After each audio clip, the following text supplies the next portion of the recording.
Hey guys, Jim from Park ADV. You saw me do the fork seals on my last post, I believe. I've got the fork seals done. What I'm really posting this about is the fork boots. I got the fork seals done, I believe it was Saturday night, and I wanted new fork boots. Well, the local Kawasaki shop told me they needed to know the size, and I did not know that there was an actual size to fork boots.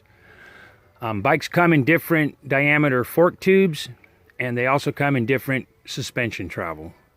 So when purchasing your fork boots, make sure that you measure or know the millimeter of your forks. I just measured from here to here, and it was 1.5 inches.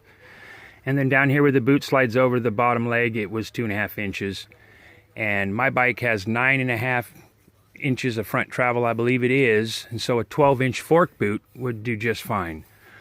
You don't want a fork boot that's too short if you've got a bike that's got 11-12 inches of travel, because as you jump or you do a wheelie, or the bike, the suspension travel's working as we ride in the dirt, your fork boot will overextend and it'll tear. So that was just something I didn't know about. I haven't ridden in the off-road world in about 27 years, so I'm getting all into this again, and I'm finding out all kinds of good stuff. These are my old fork boots, and the reason I knew that I needed fork seals was the fork oil stains all over these old boots. And the fork legs were totally covered, and rim, and this is a telltale sign of a bad fork boot. So I wanted new fork boots. They're important. They're just added protection to your fork seals and your fork legs. The fork seals have a scraper on top of the fork seal. The seal keeps the fluid and the pressure in the fork, and then the scraper sits on top and scrapes your legs clean. If you don't have fork boots and you're out riding and mud gets kicked up there as the suspension travel happens, this squeegee, basically the scraper, scrapes that debris off so that you've got a clean leg going down into that fork seal. The boots, obviously, it's a no-brainer, add extra protection. If I'm out riding and I'm getting mud and water, it's hitting the boot and, you know, not getting in the fork leg. So I'm pretty happy about that. They finally came in the mail. We did not go with the Kawasaki shop. We got online and we knew the dimensions, and we had gotten educated on what we were looking for, and we ordered them from, I believe it was Lexington Moto. There's 1,001 different sites out there. So anyway, that was something interesting that I didn't know about when it comes to fork boots. Also, I serviced my head bearings, my stem bearings up here. I serviced all this stuff.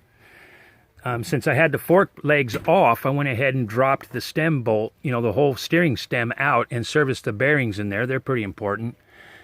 And you shouldn't feel any play. And you don't need to totally over-tighten your, there's a bolt down here. See if I can get you a shot of it. It's right there, and it looks like a big washer with notches in it. You don't crank on that really hard. All you're doing is snugging it up, wiggling your clamps back and forth to make sure there's no play, and snug them up a little bit. This nut right here, this nut right here on top, which is underneath your handlebars, that's the one you're going to torque. And what that'll do is lock everything in. Make sure your fork clamps, uppers and bottoms, are aligned well, so your front wheel isn't like this or like this, giving you the bent handlebar effect. The way that I'm learning to do that is to secure my front wheel on the fork lowers, basically mount it, tighten it up, and then work my way up and ensure that everything is straight. Anyway, that's the latest, guys. As I'm learning this stuff, I figure there's people out there who are, you know, wanting to do this kind of thing too, and I'm hoping these videos are helpful. We're doing this so we can ride, and that's going to be an adventure in itself. Anyway, keep riding, have fun. Don't forget to hit the like button if you like these videos, and go ahead and subscribe. We'd like to hear what you guys have to say in the comment section. Anyway, till next time.